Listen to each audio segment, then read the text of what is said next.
home. And it is bringing in an amendment to the current program called Bring It Home Minnesota. And part of this conversation is actually a call for us and for all churches and interfaith organizations, nonprofit, to be part of this movement.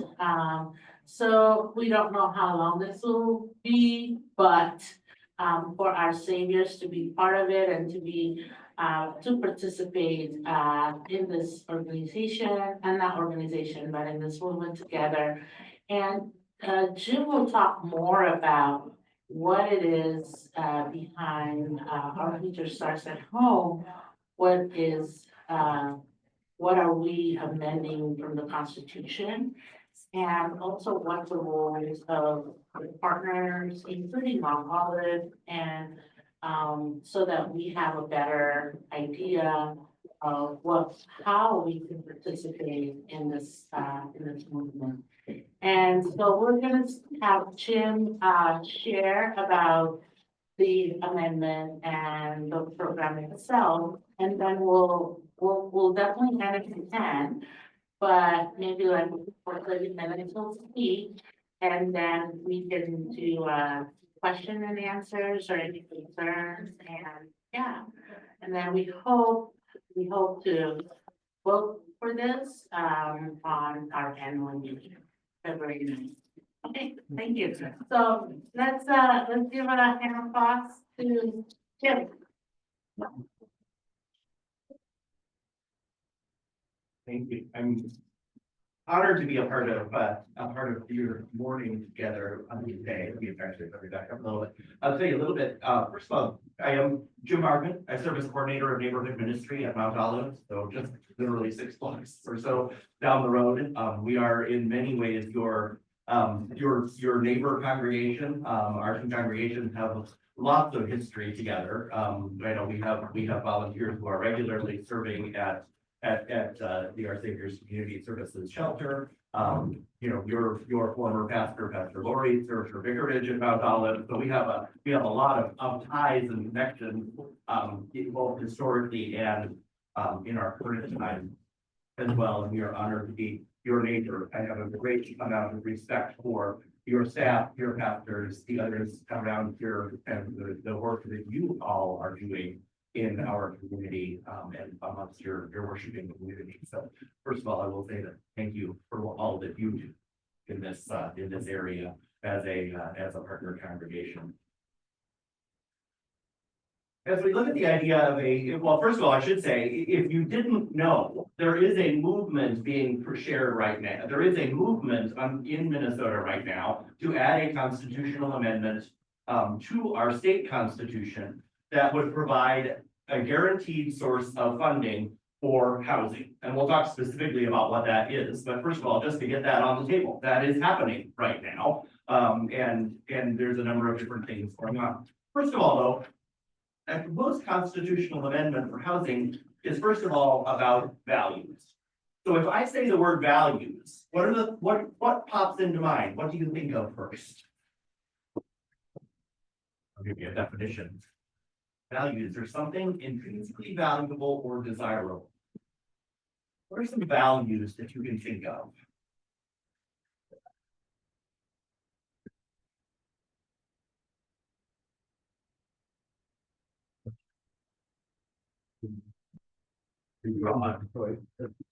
Freedom of speech. Freedom of speech, for sure. Respect for humans and trust for individuals. Yeah, respect for humans, respect for individuals, for sure.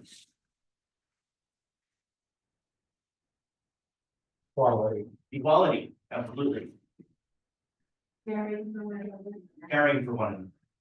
Acknowledging sovereign nation. Acknowledging sovereign nation, absolutely.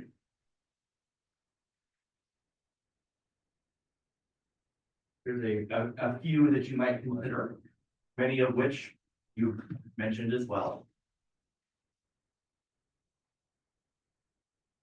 But ultimately, as we consider what it is that we're doing, we look at what do we value as Minnesotans? What are our values that we hold as dear? And we look at what are the steps that we can take to live out those values. And connecting that, the proposed constitutional amendment for housing is really about dreams for ourselves and for those that we care about. More than likely, your dreams for yourself and for those you care about are connected to your values. If, for example, you value freedom of speech, you probably have some experiences that say, these are things that are important for me to speak up about in my life and in my world, in my communities, without fear of government interference. If you value things like diversity and recognizing the sovereignty of other nations, more than likely those tie into things that you dream about for your life and for your society.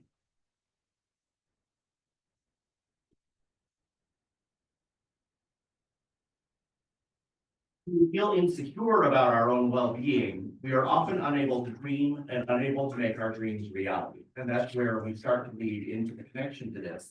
This speaks back to, if any of you are well versed in the world of psychology, this is Maslow's hierarchy of needs. It says that basically we have layers of needs that start at the very basic, needing to know that we are secure in having the things we need for survival, that we have shelter, that we have food, that we have safety. Beyond that, then, we are further able to invest in the lives of our families and invest in the lives of our community to start to have dreams. But if the bottom of that hierarchy is not fulfilled first, then it prevents us from moving to the higher levels.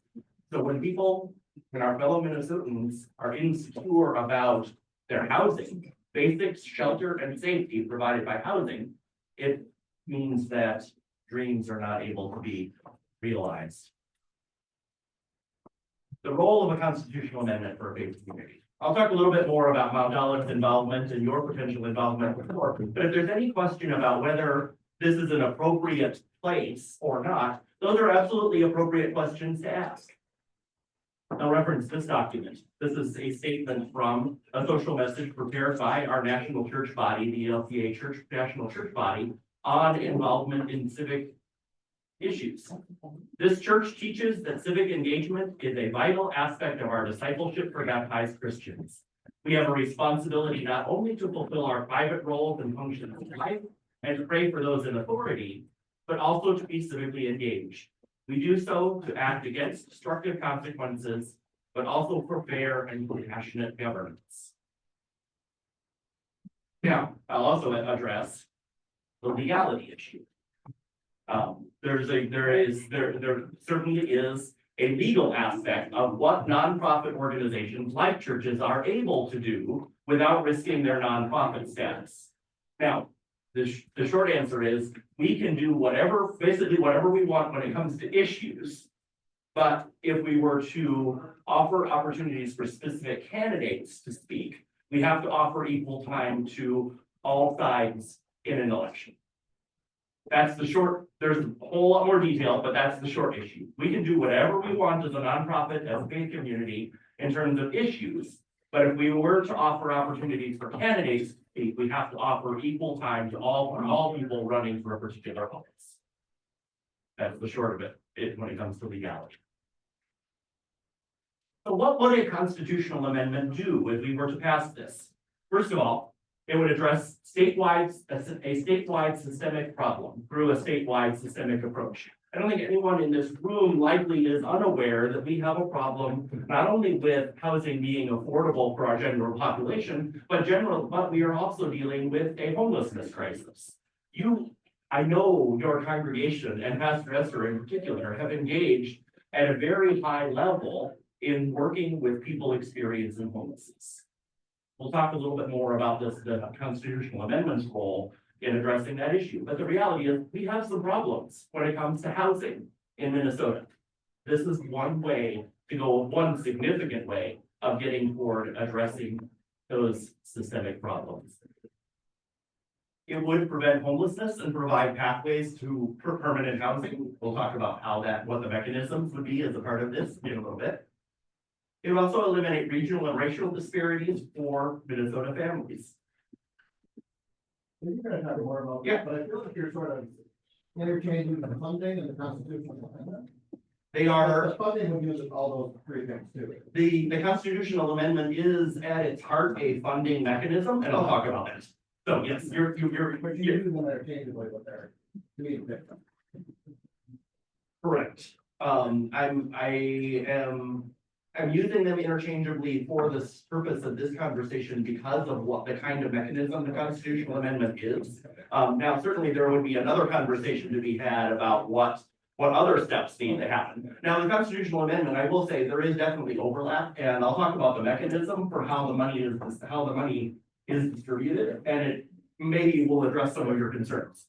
So, yeah, but just to lay it on the table, the constitutional amendment is at its heart a funding mechanism. Now, there are other issues that need to be addressed, and there's mechanisms for that as well. So, to give some examples of some things that have been done that are similar to this work. First of all, here in Minnesota, we have the Minnesota Legacy Amendment, it was approved in 2008 originally. And just this past election, we had to vote to renew it because it was set to expire. And we did decide to do that. We now dedicate 3/8 of 1% state sales tax that's dedicated to clean water, arts and culture, outdoor heritage, parks and trails. Now, I will say, the proposed constitutional amendment for housing is exactly the same amount, 3/8 of 1%. So now if you're thinking, well, what does that mean in real money? If I spend $100 on taxable items in Minnesota, so of course, clothing and food necessities still excluded from this because this is a sales tax. You're talking about 38 cents for every $100 you spend. 38 cents for every $100 you spend. Now, another similar proposal, Colorado voters approved what was called Proposition 123 in 2022, dedicates 300 million annually to affordable housing. The primary difference about what Colorado did and what we're trying to do in Minnesota is that this is an annual budget line item, which means that the political climate in Colorado changes, they could take this money away. Whereas with our proposal, it would actually be an amendment to the Constitution, so it wouldn't be subject to changing political climate. That would be the fundamental difference between what we're trying to do and what Colorado did. Some of the campaign principles. These are things that are guiding this work. Racial equity, meaning we recognize the fact that the housing crisis disproportionately affects people of color and people from other marginalized communities. And they will have a voice at the table to decide how this money is used. Accessibility, also key. Recognizing that one of the factors in our shelter system and also in our housing supply in Minnesota is that not all of it is accessible for those with different mobility concerns. Climate resiliency and sustainability. The constitutional amendment is set up to allow the voices of those who are concerned about the very real threats of climate change and recognizing that climate principles will be observed when, for example, new buildings are built. Recognizing that this isn't just a Greater Minnesota Voices will also be represented, recognizing that this is not just a metro area problem, that there are communities throughout the state that deal with affordable housing problems and homelessness. And it will be led by those most impacted, and I'll talk a little bit more about how that will come into play in a little bit. So how will this happen? First, a bill for the constitutional amendment is introduced in the House and Senate. That actually already happened in 2022. There was a bill in 2023, 2024. There will be a new one. Now, the thing is, the bill has to be, every time it's not passed, it has to be rewritten and reintroduced with a new number every legislative session. So there will be a new one that comes up now in the 2025 session to reintroduce this. At some point, we need a majority, a simple majority, 68 representatives and 34 senators to vote to approve putting this question on the ballot. If that happens, then the constitutional amendment would become a ballot question in the general election. Now, just to be clear about what we're headed for here, the goal is not to have it on the ballot to Minnesotans in 2025, in the fall of 2025, but rather in 2026. And that's actually a strategic decision on the part of the group that's doing this, because 2026 will also be a gubernatorial election and will have much higher turnout. And so we see that that being a good strategic goal. The more people we have turning out for election, the better chance we think we have. No, there isn't a 2025 election. No, there, right, exactly, there wouldn't be, but there will be, I mean, there's still elections, but you're correct, there are no statewide offices that are being elected in 2025. So. I should say, and the reason that the reason I called that out is that there's always the opportunity for a question like this to be put on the 2025 ballot. Now, strategically, that probably wouldn't be a good choice, but it is an option. If the senators and House of Representatives chose to do so, they could, even though there's no other statewide offices that are on the ballot. Now, in Minnesota, we are allowed to, or the law, the Constitution actually says that we can amend our Constitution by a simple majority. We just need 50% plus one person to pass the constitutional amendment. But the key is that 50% plus one have to vote yes on a constitutional amendment. Anyone who leaves the question blank counts as a no on a constitutional amendment question. So you actually have to physically vote yes to pass the constitutional amendment in Minnesota. Now, if this is passed, they estimate anywhere from 440 million to 500 million would be dedicated to housing in the state of Minnesota. So it shows how you can take 38 cents for every $100 that you spend as an individual, multiply it by the number of people who live in Minnesota and the amount that they spend on basically everything except clothing and food. And suddenly lots of big work becomes lighter when we all share the burden. Yeah. Can you give us some perspective, that is, how much is typically at the present time, over the last 5 years, devoted to housing through the normal budgetary process? I really don't know the answer to that. The best that I can, the best that I can do, I will admit, I was not prepared with specific numbers. Housing. Oh, I work for the housing finance agency. Yeah, please, go ahead. So we get about 120 million a year. 120. Yeah. So this would be roughly about 4 times, a little less than 4 times the amount that So is we dedicated. got $1.1 billion in 23. That's a big surplus, but that'll. That was one time.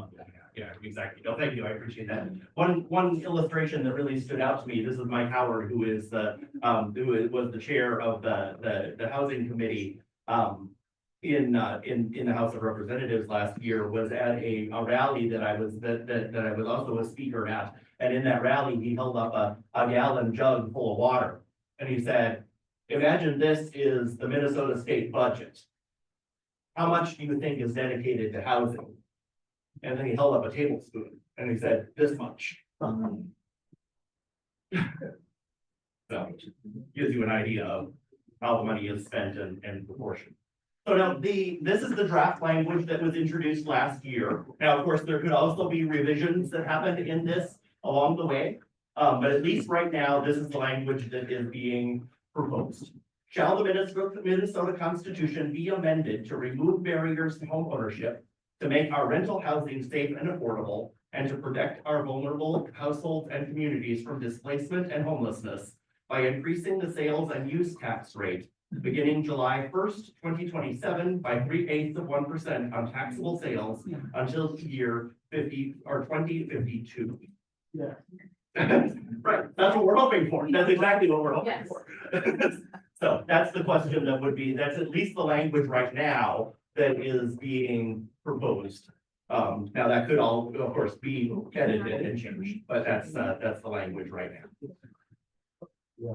How will the funds be used? Now, this gets, I think, in a lot of the questions that I hear circulating around. There will be, well, I should say, let me back up a little bit before I go into this.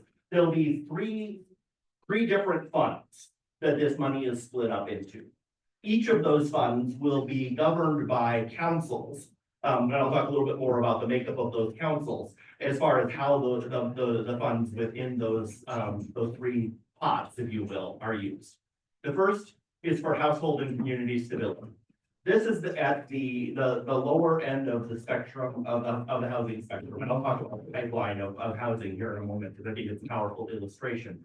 But this is the kind of money that goes toward supporting shelters, supporting emergency shelters for those experiencing homelessness, supporting transitional housing to move people out of shelter into whatever supports they need, whether that be rehab facilities or whether that be mental health counseling, job coaching, those kinds of things. It also plays into the idea of supportive housing and permanent supportive housing for people who need supports to be able to maintain a household.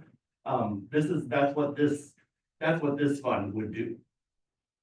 The second fund is the Rental Opportunity Fund, and this includes the Bring It Home Minnesota bill, which I know Rico works quite a lot on, and I'll talk a little bit more about that. This is the fund that would provide grants to organizations that want to build rental housing at the affordable end of the spectrum, but also provide protections for people who are currently renting, as well as Bring It Home Minnesota, which, if you're not familiar with this is a universal rental assistance voucher program that basically says that if you spend more than 30% of your income on housing related expenses, you are and fall below a certain income range in the state of Minnesota, you are eligible for a voucher from the state of Minnesota to help make up the amount of your rent that goes above 30%.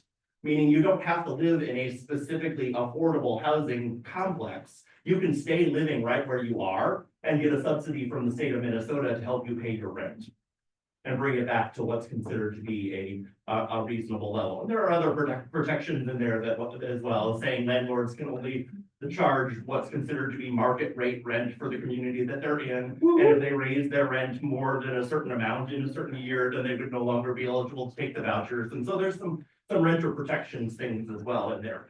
This in 2023, Rico and I and a whole bunch of other people who were working on the Bring It Home Minnesota bill, we got it passed, but not as a statewide bill. We got it passed only as a metro area bill. And so this exists in Minnesota already where we live, but the constitutional amendment would fully fund it so that it can be used statewide. And then third fund is a home ownership opportunity, meaning providing grants for people who want to move out of rental housing into opportunities to own their own homes. It could potentially also involve help for funding for some of the programs, like, for example, Habitat for Humanity is most known for their building homes, but they also have a home rehab program as well. And so this fund could also help support people who need support in paying for a new roof on their house or a new furnace or things like that that would be necessary for keeping our existing housing stock in good shape. To mention the kind of the idea of looking at housing as a pipeline, and I think this is a powerful image. I can't take credit for it. This is actually an image that was, or I should say, not an image. It was a description of our housing programs that was first shared by Steve Horsfield, who's the executive director of Simpson Housing. Basically, it says that if we look at housing as a pipeline, we've got those who are unsheltered, living on the streets, living in cars, couch hopping from one place to the other, moving into shelter, moving into transitional housing, potentially moving into subsidized housing, and then moving into market rate. The goal is always to keep people moving, that they shouldn't get stuck at any point of this process. That just like if you have a pipe in your house, you want the water to keep flowing. And that's exactly what we really want to have happen in the housing supply. Now, there's also, I should also say, there's also a little branch called permanent supportive. For people who need ongoing supports to be able to live independently, there's a little branch of the subsidized housing where people would live in a supportive type environment. This is where we are at in our housing supply right now. We have too many people at the unsheltered end, and our transitional housing, subsidized housing, permanent supportive are clogging up the pipe. And so if we bemoan the fact that we have people living in encampments and people living in shelters. This is why, is because we've got a clog in the pipe. We need to expand these middle portions to be able to free up the flow so that people can continue to move through the housing stock. The amendment addresses the steps all along the path by virtue of these three funds. Now, currently, this is a group of the organizations around Minnesota that have signed on as organizational sponsors of this effort. Many of which you were, especially if you are connected to the housing world at all, will recognize these names. Of course, Mount Olive is on there. We are a proud sponsor as a part of this. Aligned Minneapolis, which is a coalition of 18 faith communities throughout Minneapolis, including Our Saviors, is on there. AA Housing, Beacon, a number of places that you likely recognize are a part of this.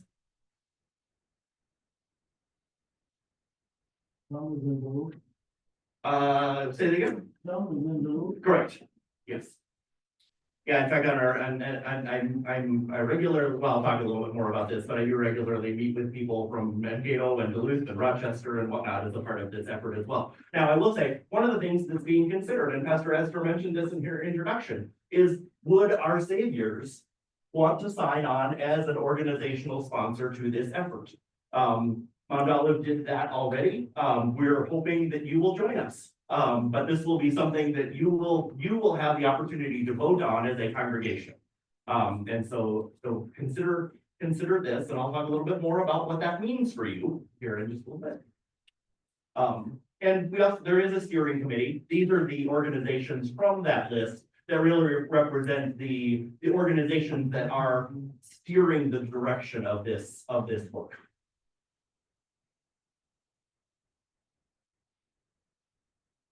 There are 4 working groups within the campaign. And these would be the opportunities then for members of Mount Olive, if you were to sign on as organizational sponsors, to be a part of this work and shaping the work that's getting done. There's a lived experience advisory committee, meaning if someone has experience as living as a homeless person, they would have the opportunity to be a part of this, to offer insights and to make sure that the voices of those most impacted by the housing crisis are represented in the decisions that are being made.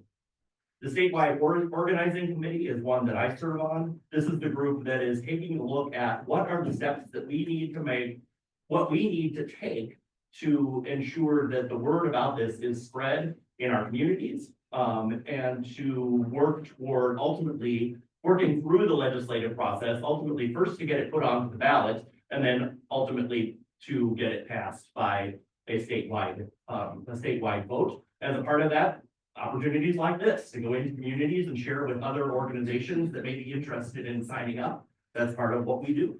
There's also a fundraising committee. That one's fairly straightforward. They estimate there's going to be millions of dollars of expense of making this happen.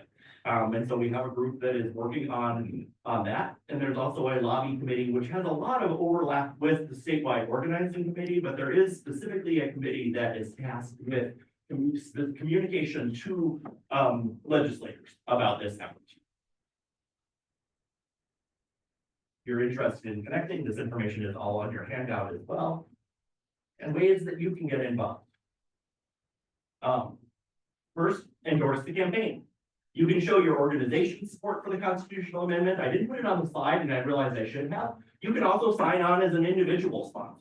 You don't need to be a part of an organization that does it. You can sign on as an individual and continue to get the resources that you need to talk with your friends and neighbors about this effort. But of course, being a part of an organization that is taking on this work is also a valuable thing to do. If you're just interested in checking it out a little bit more or just finding out about the news, there's a regular newsletter, email newsletter that you can sign up for. If you're interested in taking a somewhat low pressure approach, if you will, toward saying, hey, yeah, I support this, you have the opportunity to email your legislature. This QR code, if you have your phone available, will take you right to a page that gives you a link to take any one of these actions. immediately. The tool for emailing your legislature on our website is actually very cool. It will pull out your zip code, figure out which district you live in, and it'll customize the form to email your specific legislator, right where you are. You don't have to do any of the research, it's just provided there for you. They'll provide you a sample text, but then of course you can edit it and change it to fit your own personal experience and share your stories as well.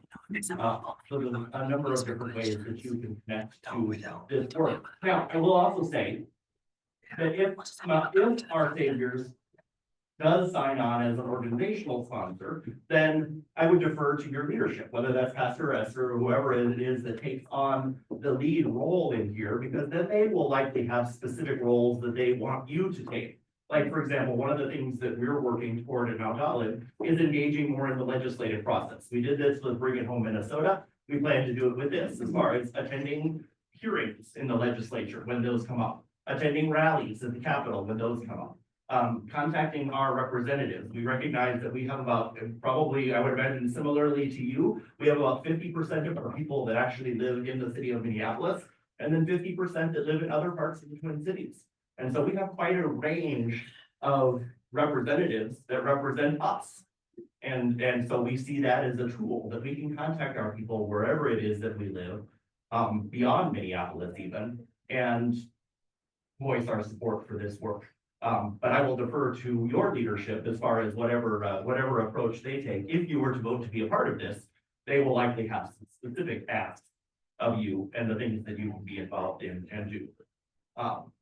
Now, that being said, I'll open it up for any questions. Oh, Ross. I saw back here first. I Go ahead. do, well, I don't know, because we have people on the internet, any questions that we ask, either ask you ask from the front or ask Jim to repeat the question, so that we can. Oh, put it on the internet. Got it. I'm sorry, I didn't realize that yours was more of an announcement and not a question. I apologize. Go ahead. Okay, I don't know if it's just mine, but the email has on the website, so it's not able to work right now. Is it the QR code or the The email? QR code brought it to me, but then when you scroll down, Oh. it says, sorry, the page you're trying to access is not Oh, accepting. So just FYI, I Okay, don't know no, if it's thank just you. my phone. I will check on that. It was good as of Friday when I put this in Yeah, my presentation, That's so I'm okay. not sure what happened. My question though Yeah. is, how is the 37 cents or chosen? Is like, is that quantity of money, does that address how much of the need? I guess I'm just sort of curious about how that was chosen in the need versus realism. Yeah.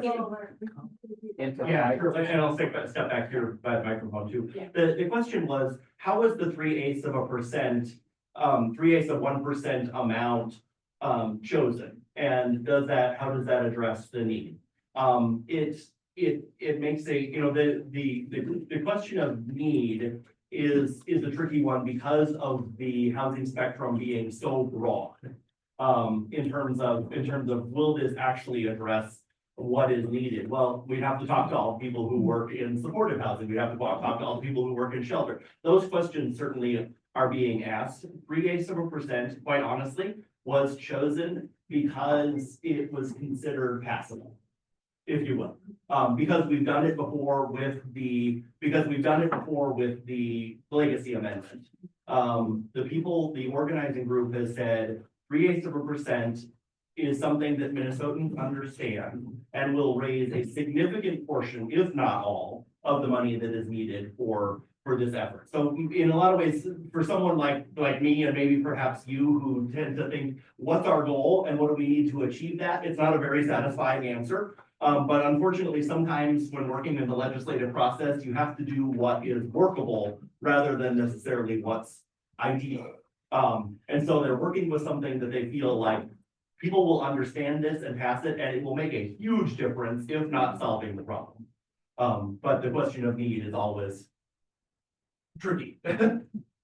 You brought out the teaching from ELCA Church about active involvement. You don't have to convince us, we're there. Oh, yeah. We drank the Kool-Aid a long time ago. But what I'm wondering is how many ELCA churches in outstate Minnesota are having these conversations? Because what is politically possible is only if more people come to the Capitol, saying the same thing in multiple parts of the state. And so if I'm gonna do anything in this effort, I want do something that's related to bringing my brothers and sisters in Christ from other churches in outstate to this effort. Yeah. So tell me more. So the question was, how many ELCA churches from outstate Minnesota are included in this effort? The reality is that if we go back to the organizational sponsors who are already a part of this organization, many of these are organizations that have a faith component to them. But in all honesty, and this is part of why Mount Olive decided to sign up. I remember the conversation in our vestry, our church council about this, was to say, we want to be one of the first. And as you can see, we were. And so you would be joining us as one of the first individual faith communities to sign up for this effort, apart from the larger organizations of which we might be a part. For example, Beacon. Beacon is a statewide organization that works with housing, and it's an interfaith organization that works with mosques, churches, and synagogues. And they have a lot of church members that are a part of their coalition. Now, they're bringing all of those congregations along, but not by themselves, in a sense. And so in a sense, what I'm doing today, and I appreciate so much that Pastor Esther and your leadership invited me to do, is to further that effort. We're trying to get more churches on board. So the short answer is not many as individual congregations. Quite a few as a part of larger organizations, but that's also one of our goals. We're working. Hi, thanks very much for your presentation. I'm fairly new to the state, so this has been very edifying.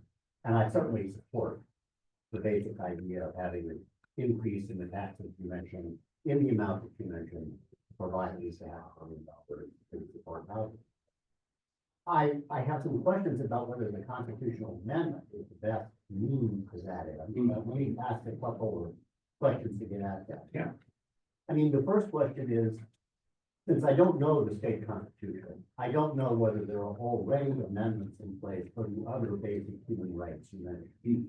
Is there a constitutional amendment about medical care, or about food, or about clothing, or about clean water, etc.? Just to mention a few. No, fantastic. If the answer to that is no, then the question becomes, what happens then if we get a state legislature after the amendments pass, who says we want to lower the Minnesota state tax by 1%, and supposing that passes? Well, then that squeezes other human needs in a way that we can't do anything about with respect to housing. That's built in. So those other rights I mentioned may get shortchanged in the process of that kind of squeeze. And I just don't understand, in other words, the mechanism. So first of all, are there other amendments already in place for the other human rights? And second, what happens if the legislature comes along and lowers the tax rate for this whole mechanism? Yeah, the summary of the question for those online is why the choice of a constitutional amendment, and is it the appropriate mechanism, recognizing that there may or may not be amendments for other human rights oriented things, and correspondingly then what happens if a future legislature says we're going to reduce the state sales tax and then squeeze the other things because they're no longer able to change Right. what's going on with housing. Is that a fair summary of what you were saying? The mechanism, the first part of that is, are there other examples? The legacy amendment is one of the key examples. It is also a funding mechanism amendment that's already in the Minnesota State Constitution. Exactly the same amount of money set aside for that, and it guarantees things like parks and clean water and environmental concerns for the most part. Arts and culture are also included in that. In terms of other funding mechanism amendments, there are not. There are others that guarantee certain rights. For example, marriage equality is in the Constitution, is in the Minnesota State Constitution, but that one's not a funding mechanism. It just says that people are able to marry regardless of LGBTQIA status. So there are not other funding mechanisms. Now, does this do anything to prevent the legislature from doing exactly what you're talking about? No. And that's unfortunate. It's one of those things that we would have to watch for in the future as we consider who we elect. But the other piece to be, the other side of that, and maybe the positive twist on that, is that for the vast majority of people, except for those at the highest of high levels of income, housing dominates a person's personal budget. If we take care of housing for people and ensure that basically, for the most part, people are only spending 30% of their income on housing, then suddenly everything else, medication, clothes, school field trips, food, become more affordable. If people aren't, I mean, Esther and I know this, we live in this world all the time. I regularly meet with people struggling to pay their rent, and we'll calculate the portion of their household income that's going toward paying for their housing, and it'll be in the 50, 70, 80% range. If we take care of that portion, it suddenly makes everything else more affordable. Just to piggyback though, Mark, asked specifically Yeah. other rights. So education is one of those rights that is in the Minnesota Constitution. So as a part of the Minnesota Constitution, we are legally obligated to provide money for our schools. So what we would just be doing is saying housing and education are both part of our human rights and part of the way that we take care of each other. No, thank you, that's outstanding. In my answer to the question, I'd forgotten about education because that one has existed for so long. Yep. that I also had forgotten that was also included a funding mechanism, so thank you for that. We think about it, Well, yeah, But. no, I just appreciate that, that's saying, wonderful, it's I appreciate that, thank you. If they couldn't get it done in 2023 when they had a trifecta and a billion surplus, why is there any hope for 25? Like, this is all great, I support it, Yeah, no, it's not gonna happen unless you get a Republican on board. well, and that is the goal. The goal is right, yeah, I get that. For those of you, I should repeat the question first, but the question was, if it didn't get done in 2023, what makes us think that we would get it done in 2025 to have it put on the 2026 Constitution? Absolutely valid question. And those of you online would have seen the eye roll when I said the goal is for this to be, the goal is for this to be bipartisan. I get it. I roll my eyes at that thought all the time as well. Because I've been in those hearings and I've heard the things that get said.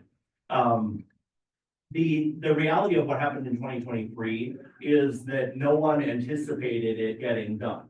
It was introduced as a bill basically for the strategic purpose of getting the idea into people's brains. It was never voted on with the purpose of adding it to the ballot. So if some would say, okay, that's showy, well, it's part of the legislative process. The idea was to get it into people's brains, to introduce the language, get people talking about it. That was the purpose of putting it in there in 2023, just as it is for, was in 2024, just as it will be in 2025. It's to allow there to be those hearings, to allow there to be those conversations, to allow us to do the work of trying to get people on board. Now, the other thing is that the reality is that we look at the past history of introducing constitutional amendments in Minnesota, they can take anywhere from 5 to 10 years to get introduced. This effort was first introduced in 2022 in the state. And so we're coming up on year 4. We're actually on the very early end of the spectrum. As frustrating as that would be, we'd like to get this done now. We're actually on the early end of the spectrum. And so if it means that we don't get it done in 2026, we try again in 27, we try again in 28. There's nothing about this bill that says that once it gets voted down by the Senate and the House, that it doesn't get introduced the next year. If it even, and really, as far as I understand from the people who are doing the lobbying work, the goal is to basically know that we've got the support before we bring it up for a floor vote. To basically say, we know this is gonna pass before we vote on it. So that we don't have that kind of failure as a black mark on it. So yeah, do we want it in 2026? Absolutely, we want this in 2026. But if it doesn't happen, we're going to continue to work not only to make it bipartisan, but also to If we need to hold off and wait, we can hold off and wait, and we'll keep working on it. And the follow-up to that, what do you predict for this year? Oh. Are they? They're not. Yeah, They're like, no. No, The reality of the power, the potential power sharing agreement. At the Capitol means that. We still only need one. You know, and if we're talking bipartisanship, all we need is one. Now, of course, you know, Minnesota State doesn't, the Minnesota State Constitution doesn't allow for example, the lieutenant governor to pass a tie-breaking vote like we would see with the vice president at the national level. That's not a mechanism in Minnesota.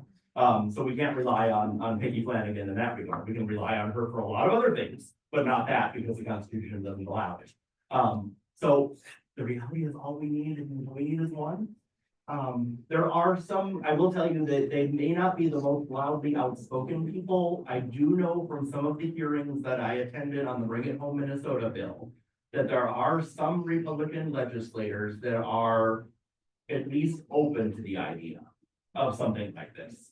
Because they do recognize that homelessness and housing insecurity affect all communities throughout the state. It's not just a metro area problem. It's not just a city problem. And there are communities that do recognize that.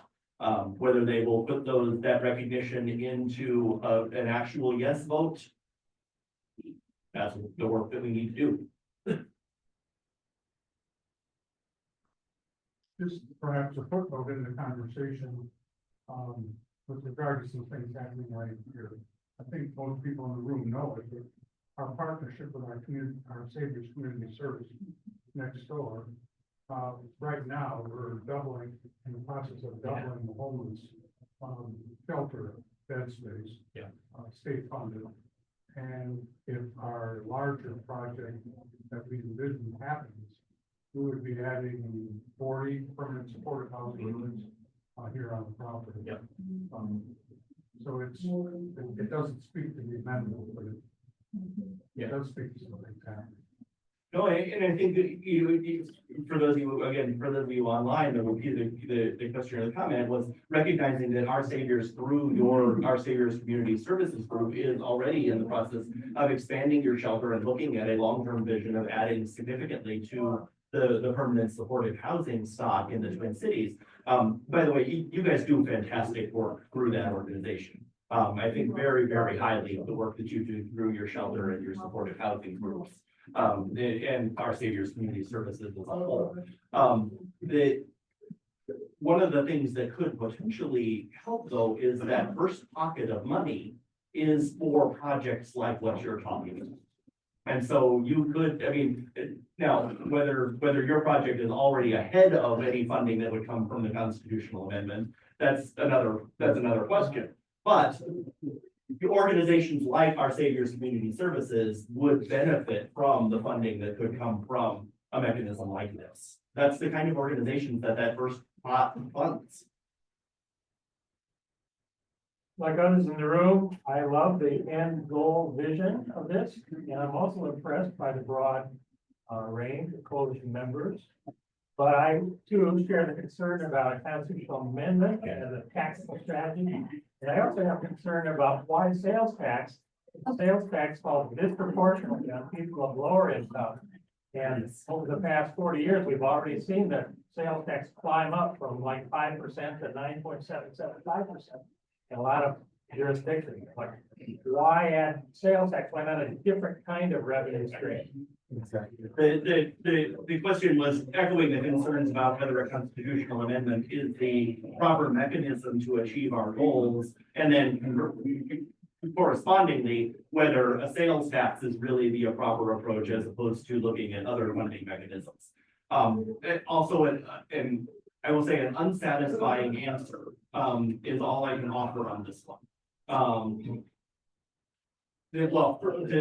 take both parts actually.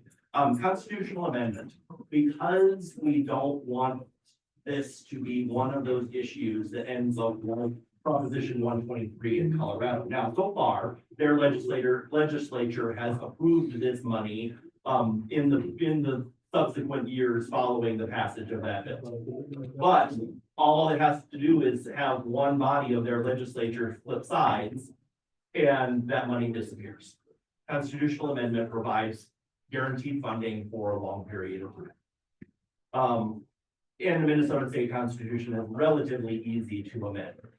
Whether that's a good or a bad thing, take that up with the founders of our state. As opposed to answering the question of sales tax versus some other funding mechanism, one that has often got brought up is whether we ought to be looking at property taxes as a possibility. This is where it becomes an unsatisfying answer. And I had a good conversation with Aisha Gomez, who represents people in this area, but also served on, in the past, I should say last year, served on the tax committee of the legislature. And basically her answer was, yes, we recognize that sales tax is a regressive tax, as you acknowledge. This disproportionately hurts people with lower incomes, the very people that are supposed to benefit. We recognize that, we understand. But we can't let the good die for the great. Basically saying, yeah, we want it to be differently, but we don't think that we could get anything else.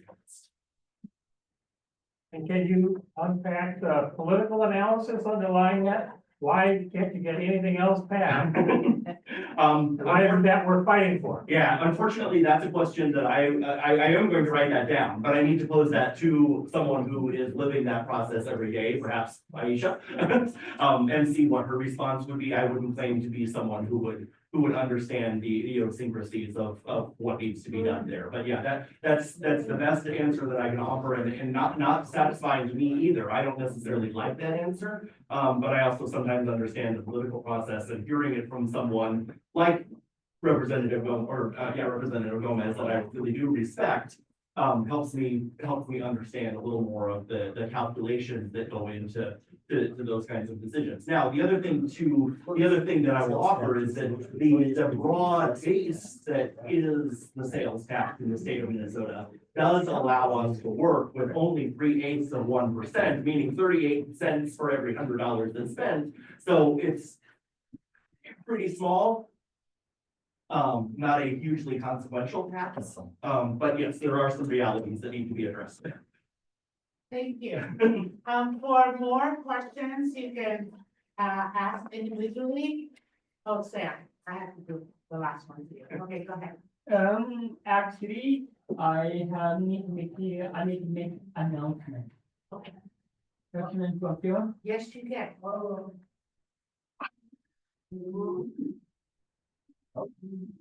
I would like to make the.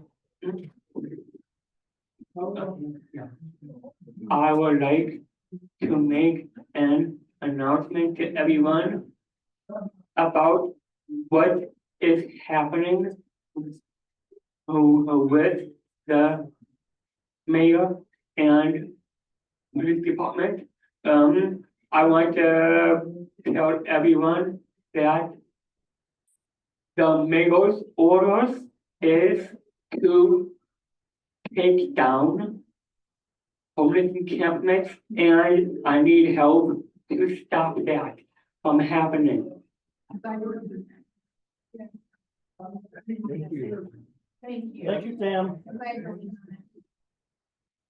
Well, thank you, Jim. And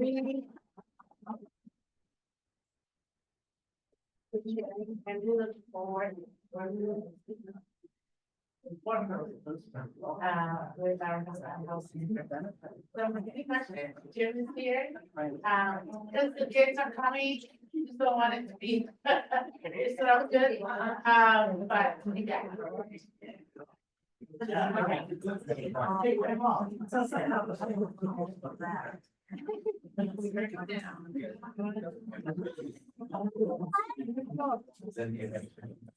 So please take the information on the desk on the table for more readings and, yeah. Thank you.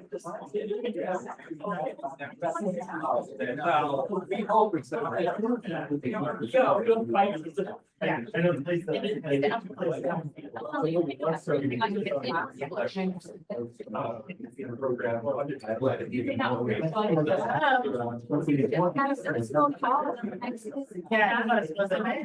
Yeah, while I was on my walk and I was picking up my dog. Too, so I'm still, I'm gonna go get some.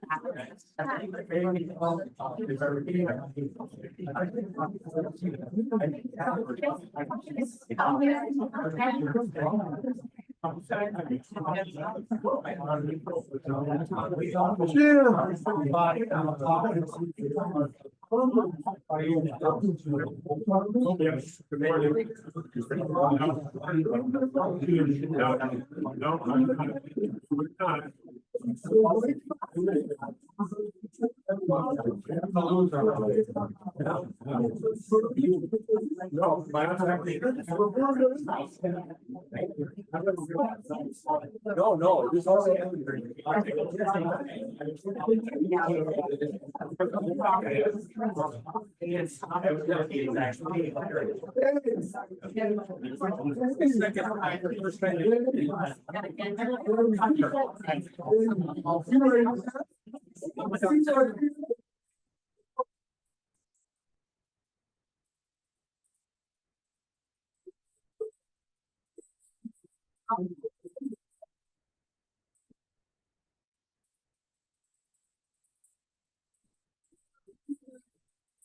Morning.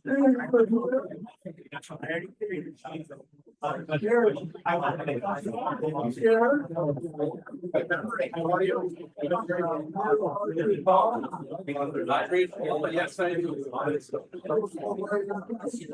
I would just.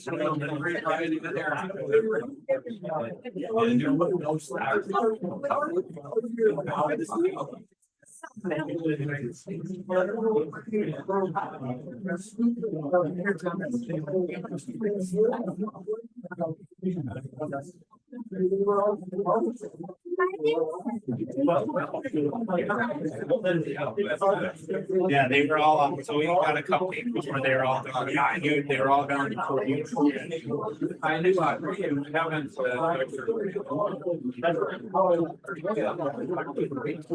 Good to see you. You're great to your piece first.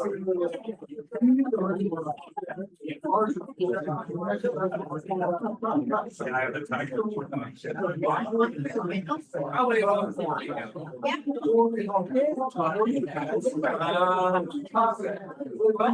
Yeah.